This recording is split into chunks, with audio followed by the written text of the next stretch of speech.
Olá pessoal, sejam todos bem-vindos. Eu sou o professor Gilberto Zêntrico. Hoje nós estamos aqui com o professor Everaldo Oldoni e nós vamos conversar um pouquinho sobre axiologia. Tudo bem, Everaldo? Tudo bem, professor Gilberto, tudo ótimo. Boas-vindas a todos que nos acompanham. É uma satisfação grande hoje conversarmos sobre mais um assunto que com certeza vai deixar boas reflexões para nós, né? Com Vamos falar certeza. hoje sobre axiologia pelo olhar da filosofia clínica. Quando falamos em axiologia, o nosso tópico 18 da estrutura de pensamento.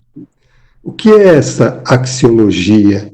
A axiologia, ela vai tratar dos elementos, dos processos de valorização, né? De valoração do indivíduo.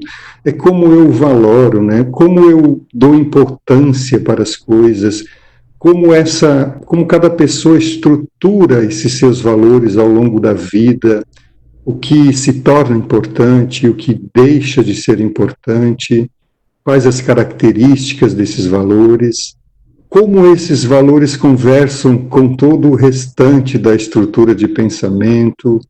Há valores que têm peso subjetivo maior, outros não têm peso. Então, são vários aspectos, quando se fala em valores, vários aspectos axiológicos. Hoje vamos falar sobre valoração, né? Gilberto, falando em valores, o que de fato é importante na vida?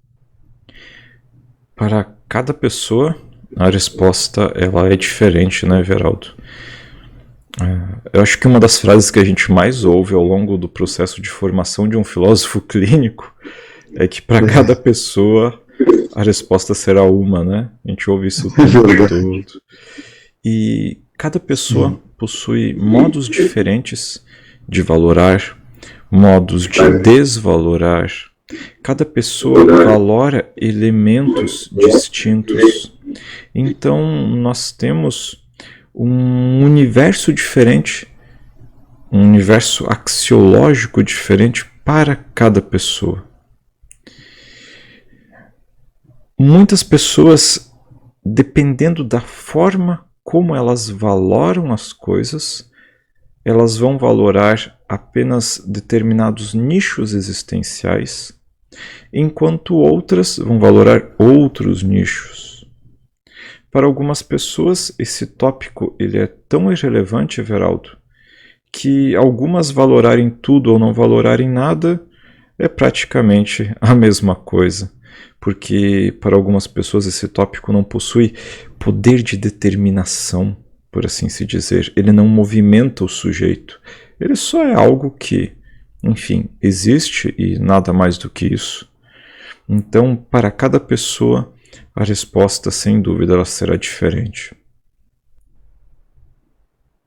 Para cada pessoa, algo é mais importante, mais peso, menos peso.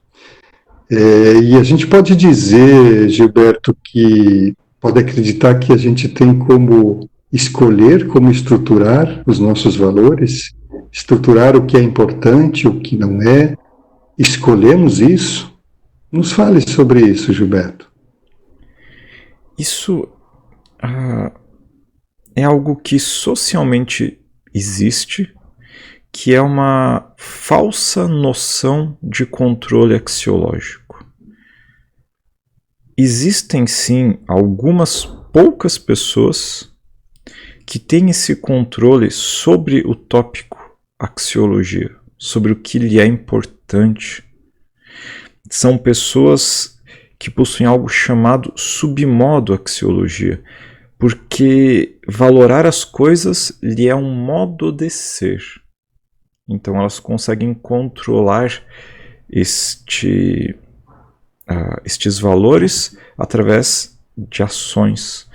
Porém, para a maioria das pessoas, não existe esse controle, Everaldo.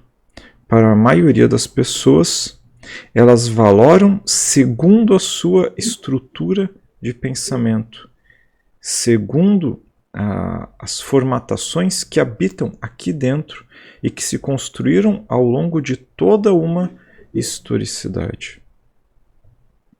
Muitas pessoas ficam brabas com a esposa, a namorada, o marido, achando que o outro, por livre e espontânea vontade e escolha, não dão valor para aquilo que deveriam dar valor.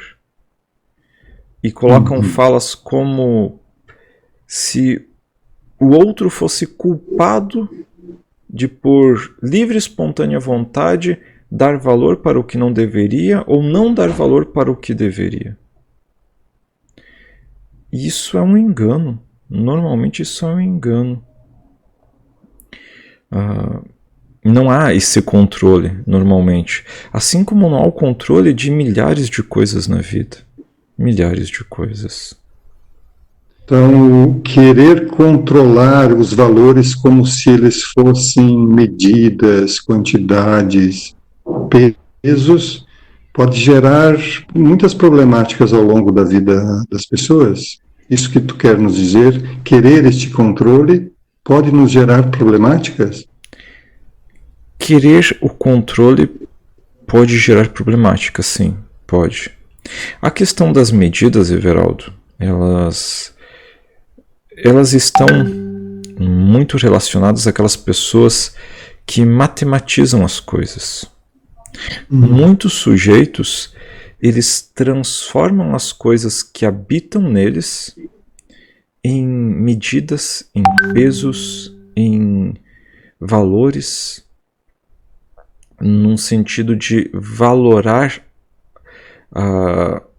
mensurar, por assim se dizer. Ok? Ok. Então, quando essas pessoas elas mensuram algo, algumas delas transformam valores em medidas apenas. Quer dizer que elas deixam de valorar algo e passam apenas a quantificar este algo, como se quantificá-lo significasse valorar este algo. E às vezes, inclusive, extinguindo totalmente o valor. Eu vou dar um exemplo. Às vezes vem um sujeito que mora sozinho e tem um cachorrinho que faz muito bem para ele. Um animal que faz companhia, que dá um certo apoio em vários aspectos da existência quando esse sujeito não está bem. Um animal que corrobora em aspectos emocionais, em aspectos de busca, em vários aspectos da existência. Só que este sujeito, quando passa a matematizar e a quantificar este valor, eis que ele passa a comparar estes dados quantificáveis com este animalzinho. E começa a mensurar como se esse animalzinho fosse, por exemplo, quilos de ração, ou fosse a quantidade de tosas que ele tem que mandar fazer, ou fosse a quantidade de banhos que ele tem que mandar fazer, ou fosse o tempo que ele perde levando o animalzinho passear. E quando ele percebe, ele já não dá mais valor nenhum para o animal, porque ele olha para o animal como se ele olhasse para medidas, como se ele olhasse para quantificações, como se ele olhasse para pesos. Então, alguns sujeitos, quando matematizam a experiência do valorar, eles, na verdade, destroem os seus próprios valores. Enquanto outros não. Enquanto outros, eles fortalecem os valores. É muito curioso. Alguns vão olhar, por exemplo, para esse animalzinho e eles vão verificar o seguinte: quantas horas de solidão eu deixei de ter na vida por causa desse animalzinho? Olha a diferença na postura. Eles vão olhar outros aspectos dentro da matematização que vão fortalecer este dado axiológico. Então, algumas pessoas têm que passar longe da matematização de certas coisas, de certos valores, enquanto outros podem se utilizar disso numa boa. Depende de cada pessoa, não é? De cada sujeito. Sim, sempre depende da medida de cada um. Mas quando a gente olha hoje as medidas do mundo, hoje, no dia de hoje, né? A gente ouve as pessoas, e nós temos algumas conceituações no tipo do nosso mundo mecânico, capitalista.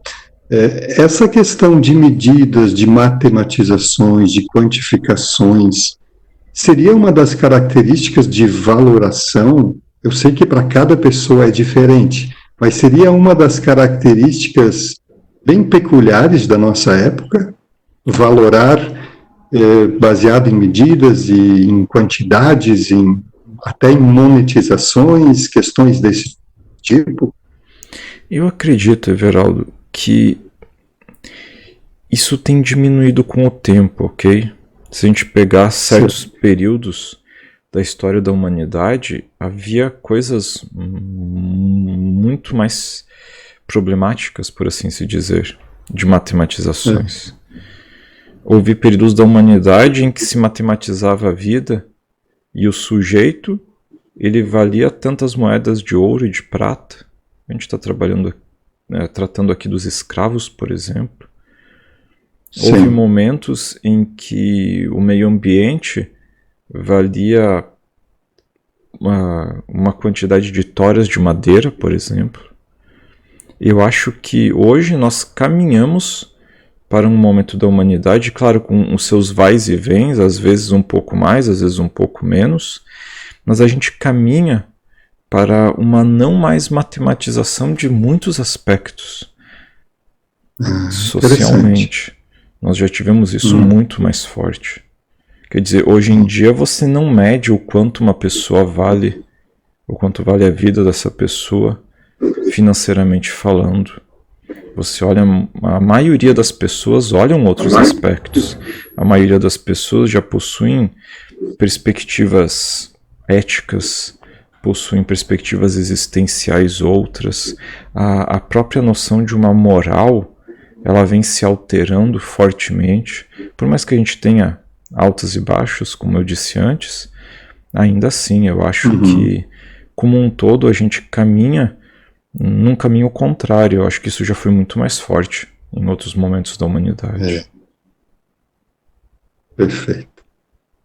Obrigado, Gilberto. Essa questão me ocorreu enquanto foi a nossa conversa aqui, né? Então, tu nos diz que geralmente nós não temos como escolher ou controlar, né? E se eu souber o porquê de dar valor para as coisas, isso pode me trazer consequências? Para algumas Saber pessoas, por que eu dou valor. Para algumas pessoas traz, Everaldo, para outras não. Para algumas pessoas, elas associam o tópico 20, epistemologia, conhecimento, ao tópico axiologia, ao tópico que diz respeito aos valores. Nessa associação, depende muito como se dá essa associação. Porque algumas pessoas, ao saberem como valoram, elas extinguem os valores. É muito curioso. É como se a pessoa dissesse o seguinte: olha, eu percebi que você somente é importante para mim por tal e tal motivo. E como eu sei disso, agora você já não representa mais nada. Porque se eu soubesse que eu dava valor para você por tais motivos, provavelmente eu nunca teria dado valor.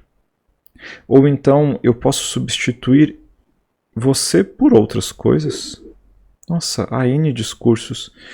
Alguns literalmente deixam de valorar porque compreendem como passam a valorar. Muitas pessoas, elas, ao conhecerem, extinguem. Então, ao saberem como e por que valoram, elas simplesmente não valoram mais. Há uma extinção aqui do valor, há uma extinção dos elementos de importância. Isso não é incomum, tá, Everaldo? Ao contrário. Sim. Muito interessante todos os movimentos internos de cada um, né? Sim. A gente que trabalha em consultório sabe que saber como o partilhante valora e deixa de valorizar é importante no processo terapêutico do partilhante, né? E uma das coisas que a gente vê com frequência é a associação do valor dessa axiologia ligada com o tópico 3, o sensorial, a sensorialidade, essa relação. Nos fale mais sobre isso, é bastante comum a gente observar isso em consultório. Algumas pessoas elas têm axiologia, os valores, ok? Que são proporcionais aos elementos sensoriais. Ou seja, elas valoram as coisas que elas têm proximidade, as coisas que estão próximas, as coisas que elas podem tocar, cheirar, sentir, ver. Então aquilo que está próximo e com o qual ela consegue estabelecer uma relação sensorial, a isso elas começam a dar valor. Já existem pessoas que elas possuem valores inversamente proporcionais à proximidade sensorial, que são aquelas pessoas que valoram aquilo que está distante. São aquelas pessoas que passam a valorar algo quando este algo se afasta, quando aquele sujeito se foi, quando aquilo que elas tinham antes agora não mais está ao alcance dos sentidos.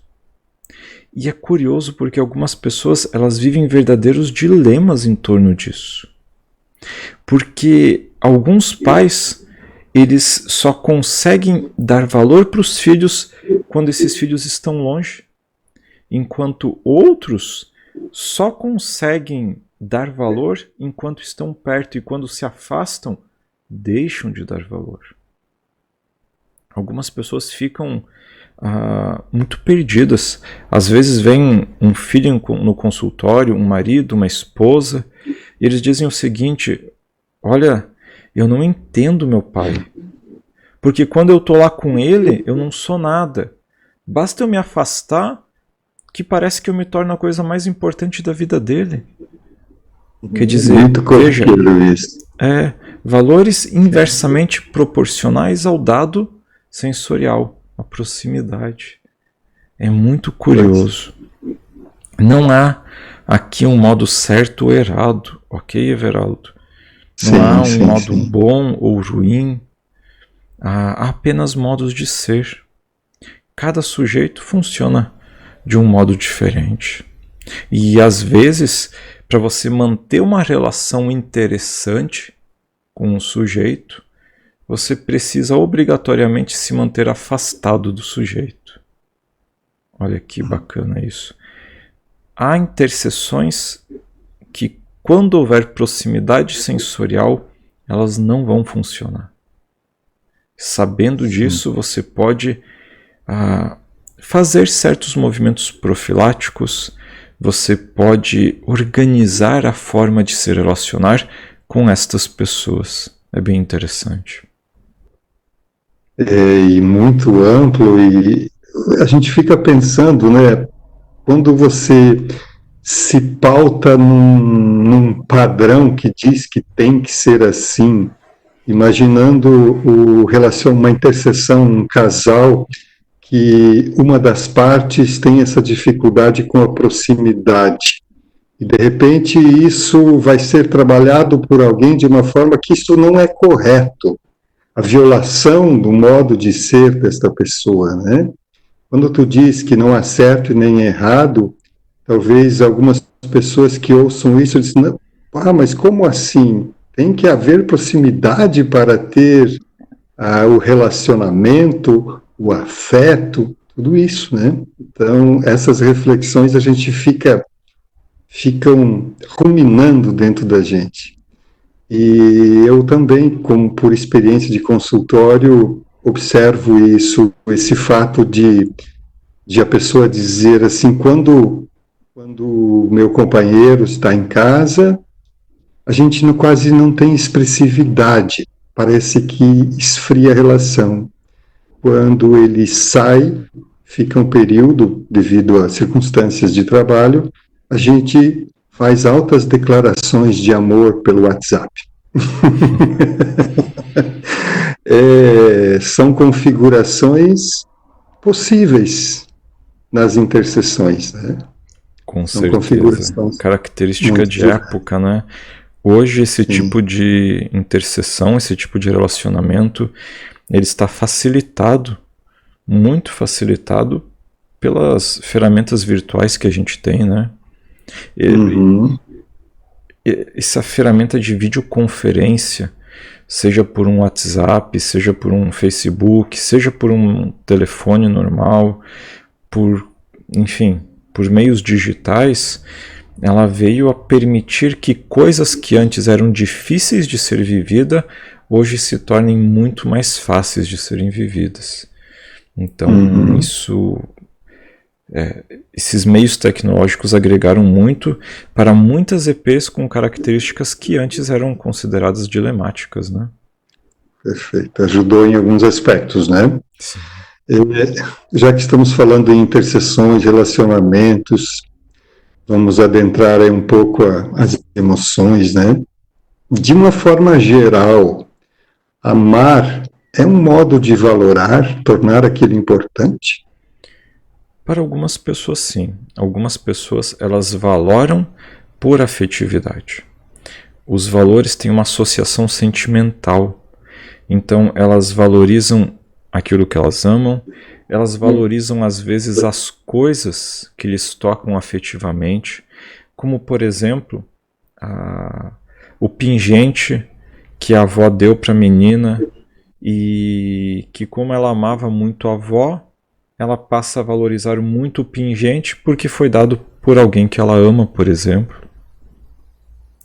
Então, é muito importante a gente ter um respeito por essas questões, porque às vezes coisas que para nós parecem insignificantes, para outros carregam uma carga emotiva e, consequentemente, carregam também uma carga axiológica. São coisas muito importantes. É assim que muitas pessoas, elas tornam aqueles que elas amam as coisas mais importantes do mundo e tornam as coisas daqueles que elas amam mais importantes do que as próprias coisas. Então, algumas pessoas, sim, elas amarem é um modo delas valorizarem. Valorizarem. Exatamente. Mas nem sempre essas duas coisas andam juntas. Amar, valorar. Nem sempre, nem sempre. Existe aqui, por exemplo, uma relação com a categoria tempo. Algumas pessoas, elas apenas conseguem valorizar afetivamente certas coisas por determinado tempo. Então, é como se tivesse prazo de validade. Então, quando elas passam a valorar algo por uma carga afetiva, é como se elas conseguissem valorizar isto por determinado tempo. 1 mês, 6 meses, 1 ano, 5 anos, até que expira o prazo de validade, por assim se dizer, e a gente está usando aqui um vice-conceito, uma figura de linguagem, não é? E então elas deixam de valorizar aquilo que elas amam. Os valores, assim como as emoções, para algumas pessoas possuem prazo de validade. E para outras pessoas, o dado axiológico ele não está relacionado ao tópico 4 emoções. Então, para algumas pessoas, amar não significa valorar. Não existe equivalência aqui. Poderia falar mais sobre a equivalência entre amar e valorar? Sim. Esse processo de equivalência. Para algumas pessoas dizer eu te amo não significa dizer que você é a coisa mais importante. Olha como isso é curioso. Uhum. E para algumas pessoas, amar significa justamente não valorar. Algumas pessoas não dão valor para aquilo que elas amam. Porque para algumas pessoas o amar é um processo de anulação de dados axiológicos. Amar é um modo de destituir os valores que estão presentes na relação. Então, às vezes, um sujeito é importante para outro por uma série de fatores. E quando ele passa a ter ali no meio dados de amor, o que acontece? Dados emotivos, ele deixa de valorar. Eu vou dar um exemplo. Um casal começa a namorar, começa a ter um relacionamento por questões, vamos deixar um deles de lado, mas que para o outro são questões sensoriais. Ele sente atração por ela, por exemplo. Ok? Então Sim. há uma interseção que para ele é baseado no quê? Tópico 3, sensorial. Depois, este desejo, este dado de sensorialidade, passa a ser agregado a buscas conjuntas, passa a ser agregado a sonhos, a como o mundo vê eles, ao conceito de casal, por exemplo. Passa a ser agregado o tópico 2, ele não se vê mais sem ela, porque o tempo todo ela está junto. Olha, há um relacionamento aqui que possui diversos aspectos que formam a interseção. Quando ele então passa a sentir isto que se chama amor, emoção, eis que acontece algo muito curioso. Todo o valor que ele concedia a ela desaparece. E ele passa a amar ela, a sentir emoção, mas não mais a valorizar ela. É assim que alguns casais chegam ao consultório, casais que estão com 3, 4 meses de relacionamento, e dizem: olha, doutor, fazem 2 semanas que ele tomou coragem de dizer que me ama.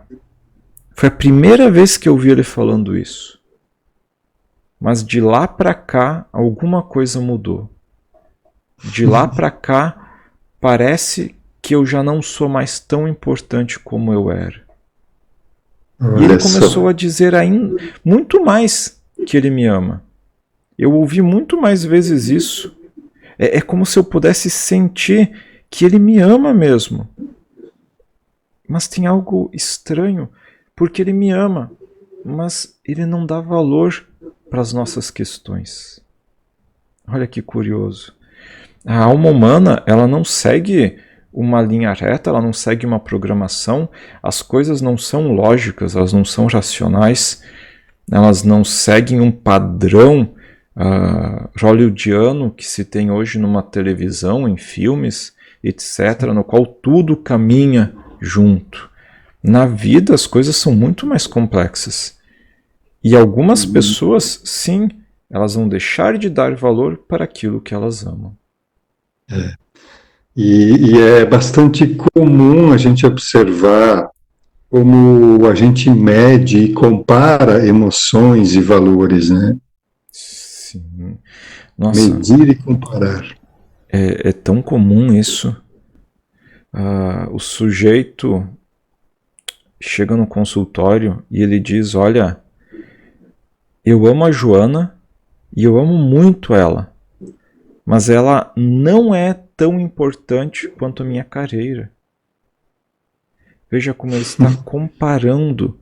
Ele está dando pesos e medidas. Ele está dizendo, isto é mais importante que aquilo. Ele está colocando uma ordem hierárquica aqui nos valores. Porém, ele não está dizendo que por ele não valorizar tanto quanto a careira, ele ame menos. Às vezes ele vai continuar amando e amando cada vez mais. Mas a careira também vai se tornar cada vez mais importante. Então, tem que se cuidar com isso. Com esses clichês prontos de que se eu amo você, você é a coisa mais importante da minha vida. A alma humana não segue esses padrões. Ela não segue essas regras. Assim como também tem ao contrário.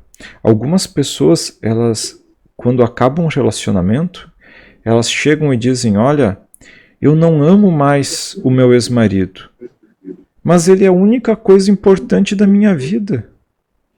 Olha que curioso. A única coisa importante é o meu ex-marido que eu não amo mais.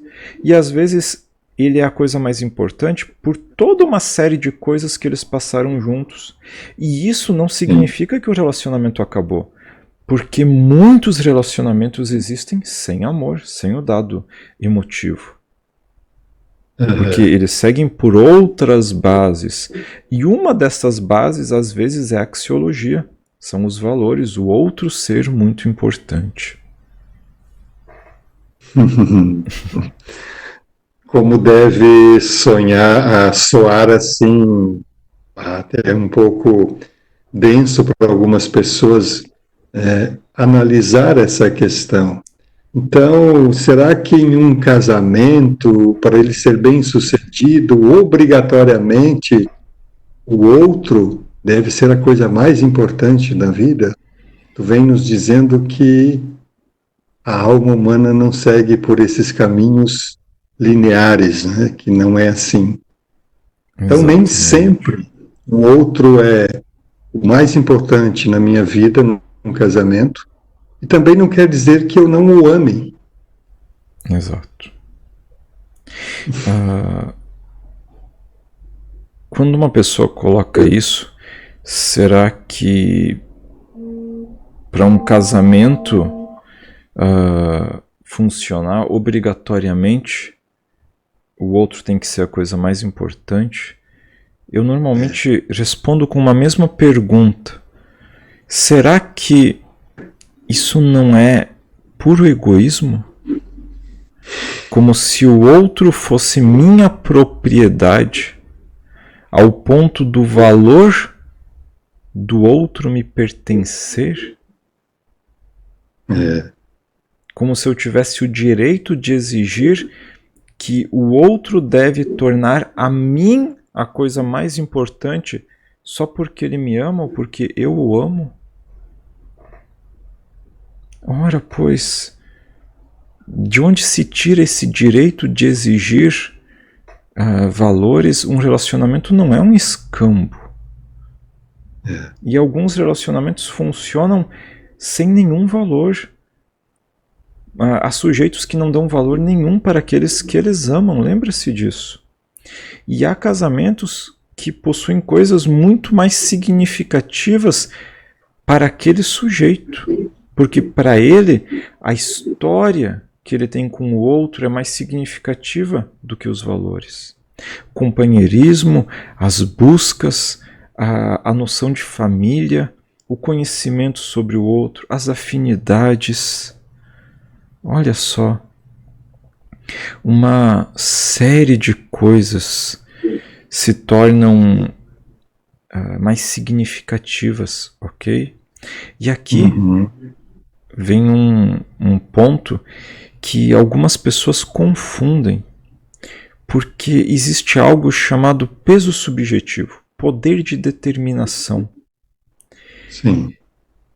Que algumas pessoas confundem com valores, com ser importante. Nem sempre aquilo que determina as minhas coisas é importante para mim. Quer ver um exemplo bem simples? Às vezes, o meu filho é a coisa mais importante da minha vida, tá, Everaldo? Só que o que determina a minha vida, o meu cotidiano, o meu dia a dia, não é o meu filho, é o meu trabalho. Por causa das diretrizes sociais, por causa das contas que eu tenho que pagar, por causa da hipoteca, por causa de um monte de coisas. O que tem peso subjetivo de determinar os meus movimentos ao longo do dia não é os meus valores. São outras coisas. Então, não achem que só porque um sujeito faz algo, este algo é importante para ele. Às vezes, aquele emprego que ele passa 16 horas por dia não é importante para ele. Às vezes, aquele filho que ele só vê 1 hora por dia é muito mais importante do que o emprego. E algumas pessoas confundem isso. Então, o que eu sugiro para quem escuta o vídeo, quem está em casa, é não tire, não seja precipitado quanto àquilo que acha sobre o outro. Nós vivemos em uma sociedade acostumada com ditados populares, com verdades prontas, universais, a priori, com discursos bonitos, e que quando a gente traz para a vida as coisas são muito mais complexas. E na prática da vida, para quem está em consultório sabe, muitos desses discursos de que o que eu amo tem que ser a coisa mais importante da vida, discursos como esse, na prática de consultório, na vida que o sujeito vive, muitas vezes soa absurdo e descabido. Então a gente tem que tomar muito cuidado. Cada pessoa tem uma estrutura. Esses ditados prontos, eles são bonitos para a literatura, talvez para um cinema, mas não para a vida, não para a existência. Em algumas vezes, para algumas pessoas, esses ditados prontos ainda geram uma série de culpas, né, de autocobranças, aí num processo de baixa de autogenia mesmo. Parece que ela não está enquadrada nessa frase tão linda e às vezes romantizada. E as formas de nós valorarmos as coisas e que esses valores sejam resultantes dos processos socioeconômicos? Sim, sim. Você quer ver? O trabalho é um bom exemplo disso.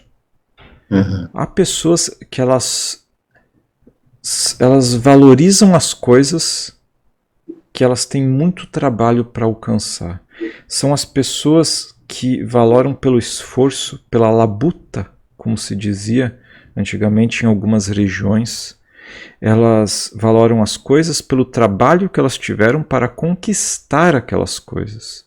Então são pessoas que elas dizem o seguinte: olha, doutor, eu trabalhei muito, me esforcei muito, sofri muito na vida para ter isso aqui. E é por isso que isso é tão importante para mim. A gente tem que respeitar o modo do outro ser. Às vezes a gente vai atender um senhor, lá pelos seus 60, 70 anos, que às vezes trabalhou 20, 30, 40 anos para ter um pequeno apartamento no formato de uma kitnet, uma sala e cozinha conjugada com um quartinho e um banheiro. E ele trabalhou muito para ter isso. E isso é a coisa mais importante da vida dele, porque veio à base de muito esforço, muito suor. E às vezes tem filhos que não entendem isso. E vêm ao consultório sabe, magoados, porque aquele apartamento é mais importante para o meu pai do que eu. Só que alguns não entendem que o apartamento ser importante não significa que aquele pai não cumpriu o papel de pai dele de forma exemplar. Não significa que ele não deu amor para os filhos, que ele não deu carinho, que ele não deu educação, que ele não ensinou esse filho a acreditar em coisas bacanas. Não significa que ele não cumpriu outras demandas da vida. Às vezes, esse pai fez um papel muito mais bonito por esse filho, justamente por não valorar isto. E por não valorar, ele pôde fazer coisas que ele não faria se ele desse tanto valor assim. Porque, às vezes, o dado axiológico ele é uma toxina. Ele destrói, ele corrói, ele impede certas coisas. Então, quando alguém disser que alguma coisa para elas é muito importante, e às vezes até mais importante do que certas pessoas, não olhem com olhos de discriminação. Porque ser importante, o outro não ser importante não significa que o outro não vem em primeiro lugar. Não significa que o outro não foi amado, não significa que o outro não teve as suas demandas correspondidas em outros infinitos aspectos da alma humana. Sim. Então, entender que esse é um modo de ser pelo qual a estrutura do sujeito funciona, e lembra o controle axiológico que a gente falou lá no início? Ele não existe para 99% das pessoas, por mais que elas queiram. O ato volitivo de querer valorar, para muitas pessoas não significa valorar. Não há essa associação, não há correspondência aqui, ok? Perfeito. E o quanto isso deixa a existência mais leve a partir do momento que eu entendo ou que eu olho para o outro e vejo aquilo como um modo de ser dele. O quanto isso deixa leve as interseções, né? Imaginando, saindo do julgamento, da questão de apontar, isso facilita muito, abre muito e nos deixa muito mais leve, com certeza, quando eu olho. Só o fato de eu entender que para alguém de 60, 70 anos, todo o esforço que ele fez e concentrou naquele pequeno imóvel, aquilo ali tem valor, é importante para ele, mas não mata a afetividade que ele pode ter pelos filhos, é separar as coisas, é deixar as coisas mais leves e é não comparar, né? Como falávamos antes, não comparar os dados axiológicos com os dados afetivos, né? É muito interessante. Mais alguma coisa sobre esses processos socioeconômicos? Mais algum exemplo para nos dar, Gilberto? Um exemplo bem comum, Everaldo, é aquele filho que, por exemplo, não dá valor nenhum para as coisas da família, não dá valor nenhum para a escola que o pai paga. Então, às vezes, tem pais que vêm no consultório e dizem: o meu filho não dá valor para nada que eu dou, eu trabalho para dar a melhor escola para ele. Ele deveria dar valor para isso. E se esse pai soubesse que a culpa do filho não dar valor é dele próprio, porque o filho também valora por labuta, por aquilo que é difícil. E como o filho ganha tudo de mãos beijadas, ele não dá valor para isso. É assim que muitos filhos depois pegam a fortuna que eles herdam e evaporam com essa fortuna, evaporam com essas empresas. A primeira coisa que elas fazem quando o pai morre é vender a empresa, porque elas não dão valor para isso. Eles não tiveram esforço para ter essas coisas. Alguns pais não deveriam dar tudo de mão beijada para os filhos, sob pena destes filhos não darem valor nenhum para isso que eles estão ganhando. Se alguns pais soubessem disso, eles iam evitar uma série de problemáticas, Everaldo. Uma série de problemáticas. Sim, com certeza. Na nossa época, isso é bastante comum em alguns núcleos familiares, né? Até às vezes justificam: eu não tive isso, agora eu quero dar tudo que eu não tive aos meus. Com um olhar como se aí há uma intenção de afetividade, de amor, de cuidado, né? Então, é muito interessante essa reflexão, sim. Quando a gente foca no código de valores de cada um, como aquilo que, no meu entender, quando eu dou, é algo afetivo, amoroso e bom, talvez o outro simplesmente não consiga valorar desta forma, né? Exatamente. Muito interessante. Outra característica que a gente observa, Gilberto, é assim, algumas pessoas, enquanto elas têm algo na abstração, na imaginação, no projeto, no plano, aquilo é muito importante.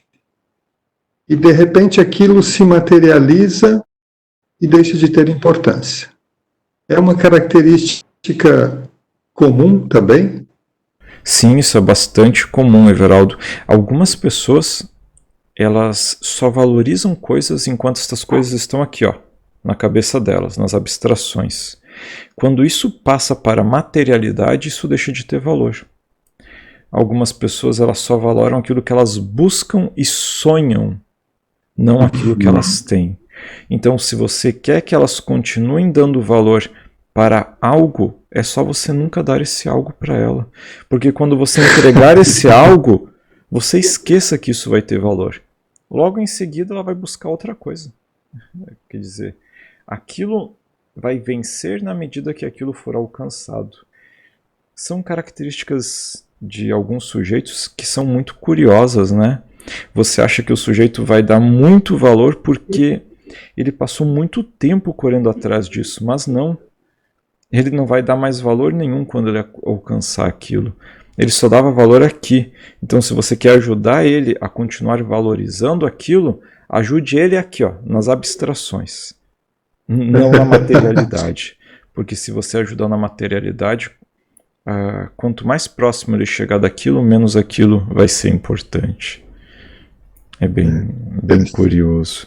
Esse é um tema que traz muitos dilemas, né, Everaldo? E que quebra com muitos sensos comuns, muitas verdades, muitas falas prontas, muitos clichês, e que é algo muito comum em clínica. Isso traz muitas pessoas ao consultório. Você tem mais alguma colocação para a gente, Everaldo? Algum complemento? Pois fazer uma pequena partilha, como já de costume, né? Eu, na minha estrutura, durante um período existencial que eu estive com o que a patologia hoje diz que é uma depressão, um período depressivo. Quando eu saí deste estado, ou então me conscientizei, melhorei, enfim, eu lembro que, como eu até faço uma analogia, quando eu entrei neste período, passei por ele, quando eu saí dele, eu consegui olhar para ele como um transmutador, como se tivesse sido um pequeno intervalo de deserto existencial, e eu observei que muitos valores mudaram, ou então, o que não dava valor para alguns aspectos passaram a ter valor, e coisas que eu dava excessivo valor, depois disso elas simplesmente deixaram de ter valor. Né? Interessante como isso funcionou e funciona para mim desta forma. No dia a dia, a gente sabe, em filosofia clínica, nossa estrutura de pensamento é aberta, é moldável, é dinâmica, nós nunca somos a mesma estrutura, né? Existem alguns fatores para algumas estruturas que são determinantes, como se fosse numa reciclagem desses valores, só compartilhando como eu olhei para isso naquela época, não conhecia filosofia clínica, nada, mas é como se fosse um deserto mesmo. Eu saí dali com uma reconfiguração, uma implementação e uma exclusão de valores também, em alguns aspectos. Que bacana, Everaldo. Agradeço muito, viu, pela sua participação. E a gente se encontra na semana que vem com outro tema, com certeza tão interessante quanto esse, não é? Muito obrigado, Gilberto. Um forte abraço. Forte abraço também.